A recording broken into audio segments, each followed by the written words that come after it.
Welcome to Magic Fairy Tales. एक खूबसूरत रियासत में मोहब्बत से लबरीज मलिका और बादशाह रहते थे। मलिका उम्मीद से थी। एक दिन सुबह का पहला नूर महल की खिड़कियों से अंदर उतरा।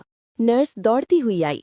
उसके चेहरे पर हैरत और जोश की मिलीजुली परछाइयां थीं। मुबारक हो बादशाह सलामत, बहुत प्यारी शहजादी दुनिया में आई है।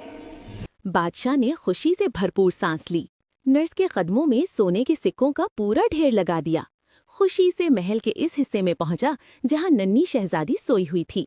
उसके नर्म माथे पर बोसा दिया तो वो हंस पड़ी। कमरा गुलाब की पत्तियों से भर गया। शहजादी डर कर रोने लगी। एक आंसू गिरते ही चमकते हीरे में बदल गया। बादशाह और मलिका दिल ही दिल में शुक्र करते रहे।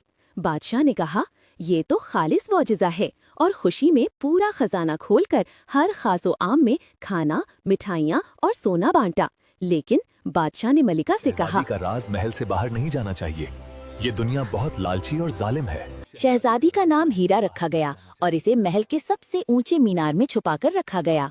2 नौकरानियां उसकी खिदमत के लिए साथ रहती थीं, ताकि इसकी चमक किसी लालची इंसान की नजर में न पड़े। मगर तकदीर के अपने ही रास्ते होते हैं। एक दिन शहजादी हीरा ने सोचा, क्या अच्छा हो आज महल के बाग में थोड़ी देर टहला जाए। वो आहिस्ता आहिस्ता मीनार की सीढ़ियां उतरने लगी, मगर अचानक उसका नाजुक पांव फिसला और वो जोर से जमीन पर गिरी। दर्द की शिद्दत से उसकी आंखों में आंसू भर आए और जैसे ही आंसू जमीन पर गिरा, वो दोबारा हीरा बन गया। इसी वक्त महल में मौजूद एक लालची सौदागर, जो हीरों की तिजारत के लिए महल के अंदर घूम रहा था, ये सारा मंजर देख रहा था। उसकी आंखें हिर्स से चमक गईं और उसके दिल में शैतानी ख्याल जागा।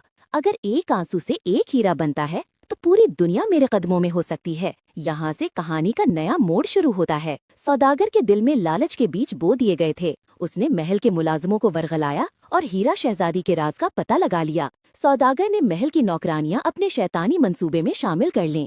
उसने उनसे कहा, शहजादी के हर आंसू से जो हीरे बनेंगे वो तुम्हें बेपनाह दौलत अता करेंगी। नौकरानियों ने वर्गलाया। शहजादी हीरा, जो पहले ही 7 पर्दों के पीछे महल में कैद थी, खुशी से फौरन रजामंद हो गई। शाम के वक्त वो नौकरानियों के साथ चुपके से महल से निकल गईं।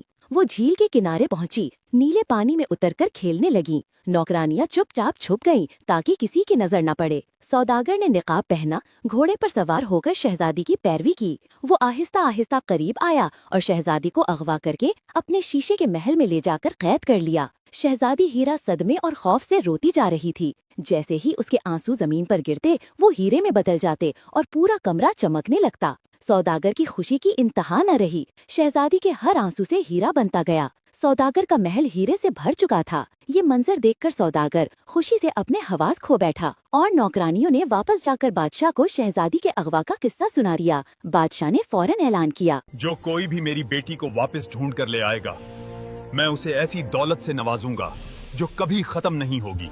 मगर किसी ने हिम्मत ना की। इसी दौरान सुनोबर, एक कुमार का बेटा, जो मिट्टी के बर्तनों में जादुई महारत रखता था और गोया अपने हाथों से मिट्टी में जान डाल देता था, इसने ये ऐलान सुना। इसके दिल में शहजादी की मदद करने की ठान गई। वो जंगलों से गुजरता हुआ एक इंतहाई ऊंचे और अजीब महल के पास पहुंचा, जिसके मीनार शीशे से बने थे। शहजादी विंडो खोलकर हवा का एहसास ले रही थी और पूरा कमरा हीरे से दमक रहा था। सुनोबर ने देखा कि हर तरफ पहरेदार मौजूद हैं, मगर अपनी महारत से पहरेदारों की नजरों से बचता हुआ विंडो तक पहुंच गया। इसने अपनी आंखों से देखा कि शहजादी हीरा रोती जा रही है और कमरा हीरे से भरा हुआ है। ये लम्हा सुनोबर के लिए एक जादुई और खतरनाक मिशन की शुरुआत था। सौदागर के आदमी तेजी से हीरे समेट रहे थे, मगर जैसे ही शहजादी का रोना रुक गया, हीरे बनना बंद हो गए और वो हीरे की बोरियां भरकर ले गए। सौदागर बार बार झूठ बोलकर शहजादी को रुलाता। कभी कहता बादशाह को मार दिया गया है, कभी कहता मलका की मौत हो गई है। सुनोबर रोज जाता और रास्ता तलाश करता कि पहरेदारों से छुपकर अंदर जा सके। एक दिन सुनोबर ने हिम्मत करके अंदर दाखिल हुआ। शहजादी उसे देखकर डर गई और घबराकर बोली, चोर! चोर! चोर होता तो चोरी करके चला जाता। मैं तुम्हें चराने आया हूँ। शहजादी हैरान हुई कि पहली बार किसी ने उसे कहा कि उसे हीरे नहीं चाहिए। वो हंसने लगी और कमरा फूल की पत्तियों से भर गया। सुनोबर ने एक गुलाबी पत्ती उठाकर कहा, आपकी मुस्कुराहट तो हीरों से भी ज्यादा कीमती है। सच? सुनोबर अक्सर शहजादी से मिलने आता और मिट्टी के खिलौने, कभी गुड़िया कभी भालू लाता, जो बोलकर शहजादी से बातें करते और शहजादी का दिल बहलाते। सौदागर के पास इतने हीरे जमा हो गए कि उसने वजीर और महल के बहुत से लोग हीरे देकर साथ मिला लिए, महल पर कब्जा कर लिया। सौदागर के मुलाजिमों ने खबर दी कि महल में अब हीरे के बजाय फूल बरसने लगे हैं। सौदागर खुद शहजादी के कमरे में आया। उसके पास मौजूद गुड़िया जो सनोबर ने दी थी, सौदागर ने तोड़ दी। शहजादी इतना रोई कि पूरा कमरा दोबारा हीरे से भर गया। जो खिलौने सनोबर लाता, शहजादी उनसे खेलती। उसकी हंसी से कमरा फूलों से भर जाता। सौदागर आता, खिलौने तोड़ देता और पूछता, आखिर कहाँ से आते हैं मेरे हीरों के दुश्मन। एक दिन सनोबर आया, अपनी बांसुरी बजाकर उदास शहजादी को हंसाने लगा। तभी सौदागर उसी वक्त कमरे में दाखिल हुआ और सनोबर को कैद खाने में डाल दिया गया। शहजादी हीरा बेबसी से रो रही थी, जबकि सौदागर जोर से हंसता हुआ बोला, अब तुम रोती रहोगी और मेरा खजाना बढ़ता रहेगा। और सनोबर, इस नाकारा मिट्टी वाले को मैं तुम्हारी आंखों के सामने मार डालूंगा। तुम चीखोगी, रोगी और मेरे खजाने में हीरे बरसते रहेंगे। सनोबर को घसीटकर जेल में फेंक दिया गया।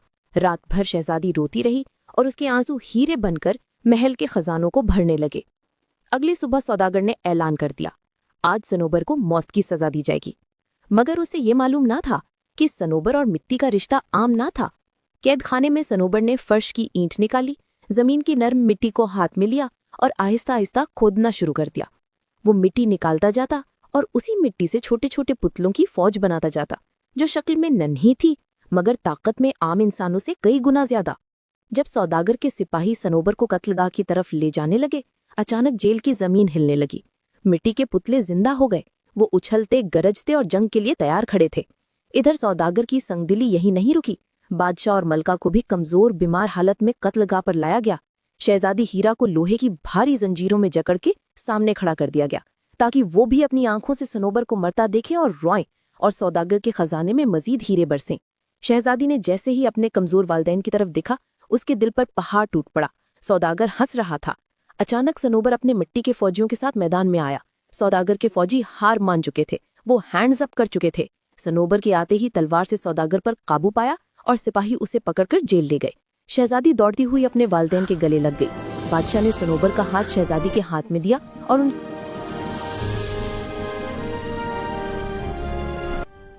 Thanks for watching.